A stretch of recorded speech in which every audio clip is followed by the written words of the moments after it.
அவை எமது தலைப்புச் செய்திகள். இனி விரிவான செய்திகளில் முதலில் உள்நாட்டுச் செய்திகள்.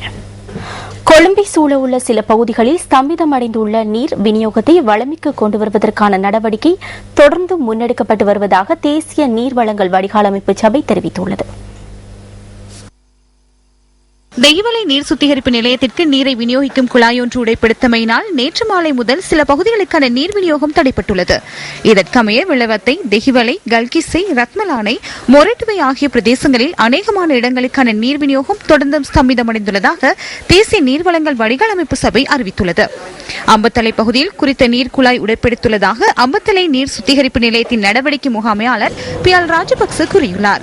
இந்த நிலையில் சுமார் 1,25,000 பேருக்கான நீர் விநியோகத்தை மேற்கொள்வதற்கு முடியாத நிலை ஏற்பட்டுள்ளதாக சுட்டிக்காட்டப்பட்டுள்ளது. பிரதான நீர்க்குழாயொன்று இவ்வாறு உடைப்படுத்துள்ளதால் வர்த்தக நிலையங்கள் மற்றும் வீடுகள் சிலவற்றின் பொருட்களுக்கு சேதம் ஏற்பட்டுள்ளது. நீர்க்குழாய் உடைப்படுத்ததால் சேதமடைந்துள்ள இடங்கள் குறித்து ஆராய்ந்து அறிக்கை சமர்ப்பிப்பதற்காக அதிகாரிகள் குழு ஒன்றை அனுப்பி வைத்துள்ளதாகவும் அம்பத்தலை நீர் சுத்திகரிப்பு நிலையத்தின் நடவடிக்கை முகாமையாளர் தெரிவித்துள்ளார்.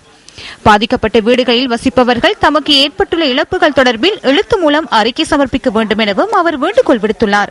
தேவைப்படும் பகுதிகளுக்கு பவுசர் மூலம் நீரை விநியோகிப்பதற்கு பிராந்திய சேவை நிலையங்களூடாக நடவடிக்கை மேற்கொள்ளப்படுவதாகவும் பியால் ராஜபக்ச கூறியுள்ளார். இதேவேளை வெடிப்புக்குள்ளான நீர்க்குழாயை அகற்றும் பணிகள் தற்போது நிறைவடைந்துள்ளன. புதிதாக பொருத்தப்பட வேண்டியுள்ள குழாய் தற்போது அங்கு எடுத்துச் செல்லப்படுவதாக அம்பத்தலை நீர் சுத்திகரிப்பு நிலையத்தின் நடவடிக்கை முகாமையாளர் தெரிவித்துள்ளார். திருத்தப் பணிகளை முடிவுக்கு கொண்டு வந்து நீர் விநியோகத்தை வளமைக்கு கொண்டு வர இன்னும் சுமார் 5 மணித்தியாலங்கள் தேவைப்படுவதாக அவர் மேலும் குறிப்பிட்டுள்ளார்.